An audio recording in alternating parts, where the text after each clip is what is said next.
Hello friends, today మనం తెలుగు వాళ్ళ favourite అమ్మ చేతి మామిడికాయ ఆవకాయ ఎలా తయారు చేసుకున్నామో మీతో షేర్ చేసుకోబోతున్నాను. సో ముందుగా అయితే మేము తోట నుంచి మంచి గట్టిగా ఉన్న మామిడికాయలు తెచ్చుకున్నాం. సో కొత్త మామిడికాయలతో పెట్టే ఆవకాయ రుచి వేరే లెవెల్ ఉంటుంది కదా ఫ్రెండ్స్. కాయలు చూస్తూనే ఈసారి ఆవకాయ సూపర్గా వస్తుంది అనిపించింది. కాయలు తెచ్చుకున్న తర్వాత రాత్రంతా నీళ్ళలో నానబెట్టాము. మరుసటి రోజు వాటిని శుభ్రంగా కడిగి తుడిచి మామిడికాయ ముక్కలు కొట్టించుకున్నాము. మేమైతే ఇంట్లోనే కొట్టించుకున్నాం ఫ్రెండ్స్ మామిడికాయ ముక్కలు. అండ్ దాని తర్వాత వెల్లుల్లిపాయలు ఒలిచి శుద్ధం చేసుకోవాలి. అలాగే అల్లం కూడా పొట్టు చెక్కి వాటిని చిన్న చిన్న ముక్కలుగా చేసి పక్కన పెట్టుకోవాలి. ఇంకొక చిన్న విషయం ఏంటంటే మనం దీనికి పోపు కూడా తయారు చేసుకోవాలి. సో కళాయిలో నూనె వేసి ఆవాలు, జీలకర్ర, మెంతులు, ధనియాలు, ఎండుమిర్చి, ఇంగువ, నువ్వులు ఎన్ని వేసి మంచి సువాసన వచ్చే వరకు వేయించుకున్నాము. దాంట్లో వెల్లుల్లిపాయలు కూడా వేసుకోవాలి ఫ్రెండ్స్. సో అయ్యో ఫ్రెండ్స్, ఆ పోపు వాసన వస్తుంటే పక్కింటి వాళ్ళు కూడా ఏమండి ఈరోజు ఏం స్పెషల్ ఏమైనా అని అడిగే పరిస్థితి. సో పోపు తయారైన తర్వాత చల్లార్చనిచ్చాం.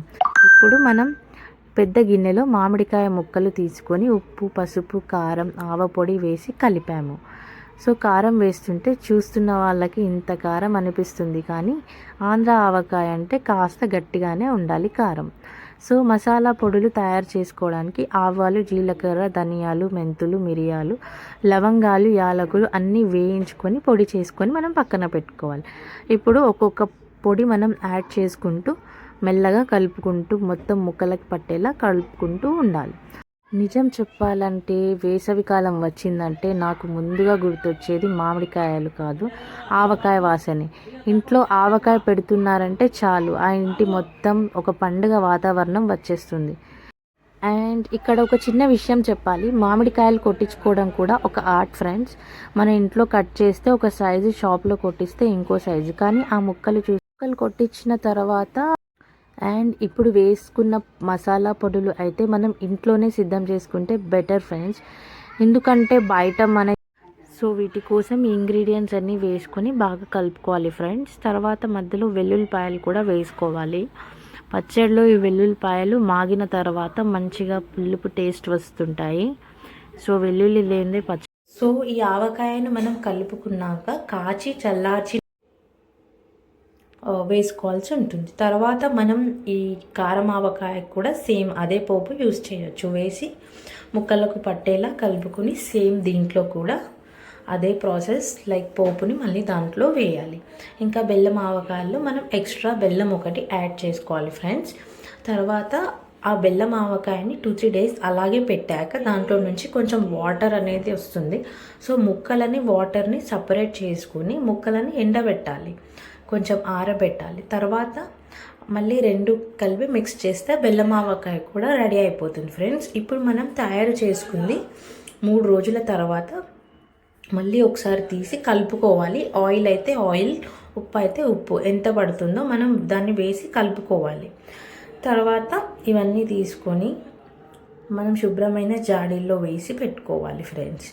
సో జాడీలో పెట్టేటప్పుడు కూడా ఎంత బాగుంటుందంటే చూస్తే మళ్ళీ మళ్ళీ కలవాలనిపించింది ఫ్రెండ్స్. సో ఆవకాయ ఇలా ఈ మామిడికాయ విధానం, పచ్చడి పెట్టే విధానం ఏమో కానీ ఫ్రెండ్స్ నాకు మాత్రం నోరు ఊరిపోతుంది. మామిడికాయ ముక్కను కొంచెం కొరికి ఆవకాయ మసాలాతో కలిసిన వేడి అన్నం ఒక ముద్ద నోట్లో పెట్టుకుంటే ఆ టేస్ట్ మాత్రం నిజంగా వేరే లెవెల్ ఉంటుంది. అందుకే ఎంతమంది బయట ఫుడ్ తిన్నా, ఎంతమంది కొత్త వంటలు చేసినా అమ్మ చేతి ఆవకాయ రుచికి మాత్రం ఏది సాటి కాదు. ఆ పులుపు, కారం, ఘాటు, ఆ నూనె, ఆ సువాసన ప్రతి ముద్దలో ఒక ప్రత్యేకమైన రుచి ఉంటుంది కదా ఫ్రెండ్స్. మా ఇంట్లో అయితే ఆవకాయ సిద్ధమైన రోజు అందరూ ఎదురు చూస్తుంటారు. ఈరోజు ఆవకాయతో అన్నం కలుపుదాం అనగానే చిన్నవాళ్ళ నుంచి పెద్దవాళ్ళ వరకు అందరూ తినడానికి వచ్చేస్తారు. సో వేడి వేడి అన్నంలో కొద్దిగా నెయ్యి, ఈ ఆవకాయ వేసుకొని తింటే బాగుంటుంది. నాకైతే ఎన్ని కూరలు, ఎంత మసాలా వేసి ఎంత బాగా చేసుకున్నా ఈ మామిడికాయ పచ్చడి ఉన్నన్ని రోజులు దాని మీద ఇంకా ఆవకాయ కలిపి జాడీలో పెట్టాక ఆవకాయ మనం దేంట్లో అయితే కలుపుతామో like besan or whatever, దాంట్లో వేడి వేడి అన్నం కొత్త ఆవకాయ వేసుకొని కలుపుకుంటే దాంట్లో కొంచెం నెయ్యి, తర్వాత ఈ ఆవకాయ మసాలా, మామిడికాయ ముక్కలు వేసుకొని కలిపి ఒక్కొక్క ముద్ద తింటే ఉంటుంది ఫ్రెండ్స్. మా మమ్మీ అయితే అందరికీ ఒక్కో ముద్ద పంచిపెట్టింది. చిన్నవాళ్ళు పెద్దవాళ్ళు అందరం కలిసి కూర్చొని తింటుంటే ఆ ఫీలింగ్ అస్సలు మాటల్లో చెప్పలేం ఫ్రెండ్స్. మొత్తానికైతే మామిడికాయ పచ్చడి చేస్తే ఒక పండగ వాతావరణం, మళ్ళీ అదొక అండ్ ఆల్సో ఒక మంచి ఫీలింగ్, ఒక ఫ్యామిలీ వైబ్స్ వచ్చేస్తాయి ఫ్రెండ్స్. అండ్ ఆల్సో మామిడికాయ పచ్చడి ఇలాంటివి చేస్తే శుభకార్యం కూడా జరుగుతుంది ఇంట్లో అని అట్లా ఒక మాట. సో ఆ వేడి అన్నంని, ఆవకాయ మసాలా, మామిడికాయ ముక్క, అబ్బబ్బా ఆ టేస్ట్ మాత్రం నిజంగా వేరే లెవెల్ ఉంటుంది ఫ్రెండ్స్. ఎంత పెద్ద హోటల్లో తిన్నా, ఎంత ఖరీదైన ఫుడ్ తిన్నా ఇలాంటి ఆవకాయ అన్నం ఆనందం మాత్రం రాదు. దాంట్లో అమ్మ చేతి ఆవకాయ, అమ్మ చేతి గోరు ముద్ద. సో అందులో నేను ఎప్పుడు చెప్తాను, ఆవకాయ ఉన్న ఇంట్లో ఆకలి ఉండదు. మా ఇంట్లో అయితే ఆవకాయ పెట్టిన రోజు అందరూ హ్యాపీ. ఎవరో ఒకరు వచ్చి ఆవకాయ అయిందా అని అడుగుతుంటారు. మరి మీ ఇంట్లో కూడా ఆవకాయ పెడతారా? మీ ఇంటి స్పెషల్ టిప్ ఏంటో తెలిస్తే కామెంట్స్లో చెప్పండి. వీడియో నచ్చితే ఒక లైక్ కొట్టండి, మీ ఫ్రెండ్స్కి షేర్ చేయండి. ఇంకా ఇలాంటి అమ్మ చేతి వంటలు, గ్రామీణ రుచులు, ఫ్యామిలీ వ్లాగ్స్ చూడాలంటే మా ఛానల్ని